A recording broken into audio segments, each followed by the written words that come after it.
Muitíssimo interessante que está circulando, foi posta a circular na internet pelo economista Valdir Serafim, né? Então, eu vou até ler aqui para vocês, porque o negócio assim, é muito simples, curto e muito didático.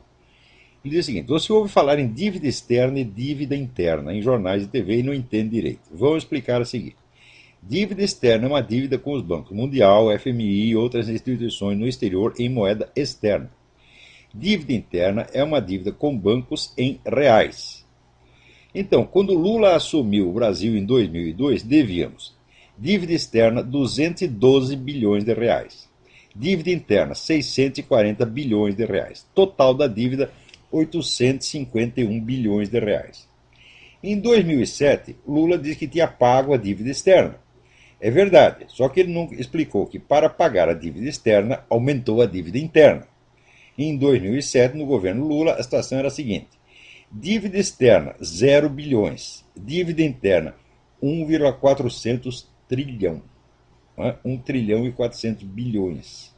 Total da dívida 1 bilhão e 400, 1 trilhão e 400 bilhões. Ou seja, a dívida externa foi paga, mas a dívida interna quase dobrou. Agora, em 2010, você pode perceber que não se vê mais na TV e em jornais algo dito que seja convincente sobre a dívida externa quitada. Sabe por quê? É porque ela voltou. Em 2010, no governo Lula, tínhamos a seguinte situação: dívida externa 240 bilhões, dívida interna 1,650 trilhão, isto é, 1 trilhão e 650 bilhões. Total da dívida 1,890 trilhão, 1 trilhão e 890 bilhões.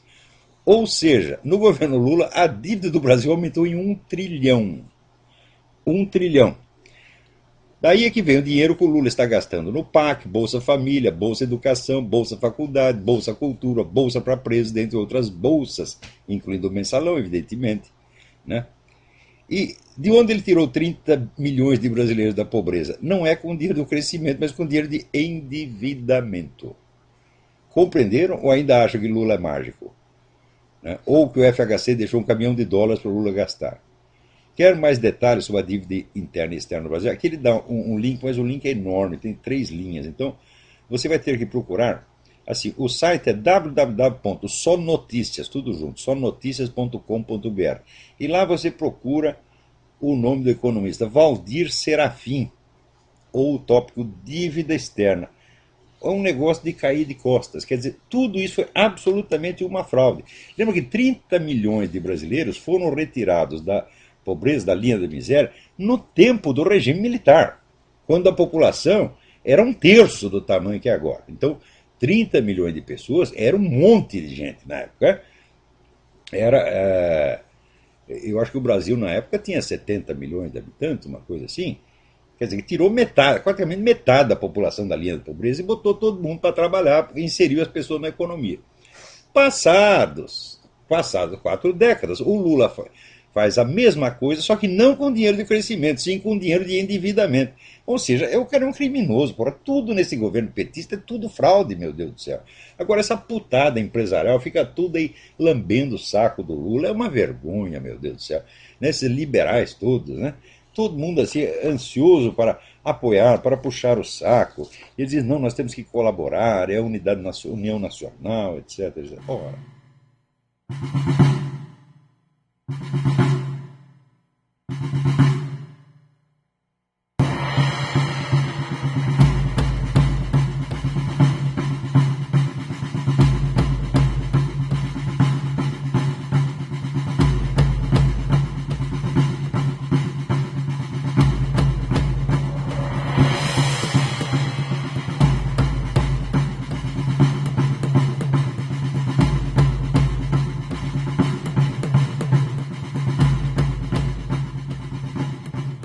O Brasil hoje é visto como um dos países que mais trilha o caminho do desenvolvimento financeiro.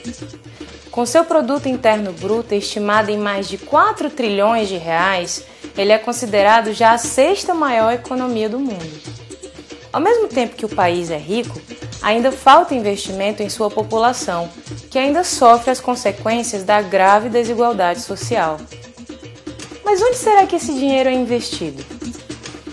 Parte dele é destinado ao pagamento de empréstimos a bancos e instituições estrangeiras, parcelas com juros altos que nunca terminam. Magnólia Said, advogada que faz parte da Rede Brasil sobre instituições financeiras multilaterais, afirma que o Brasil ainda sofre uma grave dívida pública. O país ainda está endividado porque só até março de 2012 o governo retirou para pagar os juros da dívida pública 21 bilhões dos cofres do país. De onde é que ele retirou esse dinheiro? Ele retirou do orçamento da União, né? Do orçamento da União, ele teve que fazer um corte de mais de 45% para pagar os juros e amortizações da dívida pública. Ou seja, o orçamento público, que inclui os impostos que todo brasileiro tem que pagar, ao invés de ser destinado à educação, saúde, habitação, transporte, entre outros investimentos sociais que ajudariam a vida dos habitantes do país, vai para pagar dívidas com bancos milionários que enriquecem às custas da pobreza da população. Assim, quem está rico fica mais rico e quem está pobre continua pobre. O desenvolvimento hoje pensado, definido estrategicamente por esses bancos, é um desenvolvimento para fora, é um desenvolvimento numa perspectiva do crescimento e da subordinação, e não numa perspectiva de integração, articulação, é uma coisa meio vampiresca. Eles sugam para manter a dependência. Além dos problemas originados de antigos empréstimos de bancos estrangeiros, o Brasil também sofre outro dilema no seu orçamento público. A vinda da Copa do Mundo, entre outros chamados mega eventos, trouxe para o país a necessidade de investimento em obras como aeroportos, estradas, metrôs, VLTs, estádios. Mas de onde será que o país, que já não consegue dinheiro para resolver os seus problemas sociais, irá retirar a verba necessária para financiar essas obras? O economista André Lima, membro do Comitê Popular da Copa, afirma que isso pode trazer um novo processo de endividamento ao país. Quando a gente fala da questão dos gastos, né? Os gastos são os gastos públicos, né? O que prevalece, sem dúvida alguma, são os gastos públicos. Em torno de 3 ou 4% somente de gastos privados. Então, assim, quem vai financiar a Copa ao fim e a cabo vai ser os governos. Esses gastos eles vão ter que ser pagos, eles vão ser pagos em 20, 30 anos, 40 anos, né? Então, vai ser 20, 30, 40 anos de pagamento dessas dívidas, né? Para um evento, né, com, sei lá, 2 meses de duração e que vai ser um gasto, um recurso que vai faltar em outras áreas, né? Que vai faltar na saúde, que vai faltar na educação, né, que vai faltar no investimento em ciência e tecnologia, né, enfim, em outros setores. Com tanto endividamento do país, com pagamentos de antigos empréstimos de grandes construções, qual seria parte da solução desse dinheiro voltar a ser destinado à educação, saúde, transporte e habitação?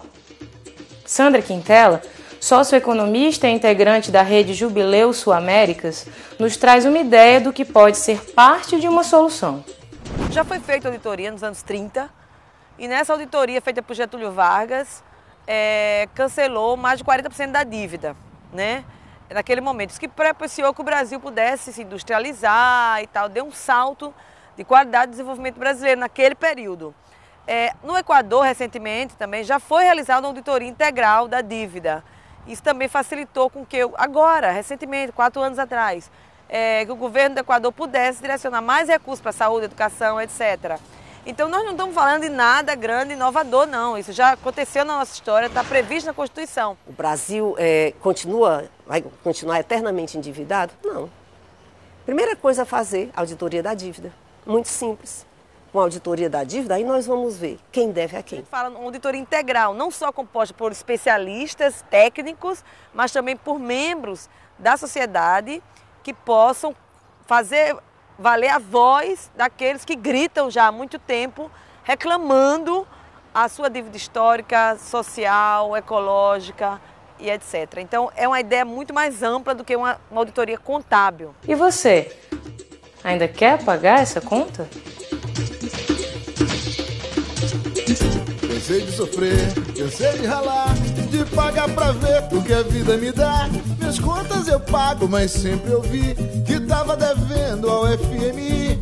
Depois me disseram, se acalme rapaz, ao FMI não devemos mais. Tomamos emprestado pra poder pagar, e agora os banqueiros começaram a cobrar. Tô pagando como? Tô pagando como? No PIS e no COFINS, no IPVA. Tô pagando como? Tô pagando como? No metrô e no busão que tenho que pegar. Tô pagando como? Tô pagando como? Na feira, no mercado, na mesa do bar. Tô pagando como? Tô pagando como? No ingresso do meu time que hoje vai jogar. Tô pagando como? Tô pagando como? Na conta de internet, telefone e celular. Tô pagando como? Tô pagando como? Essa conta tá salgada, eu não vou pagar. Essa conta tá salgada, eu não vou pagar.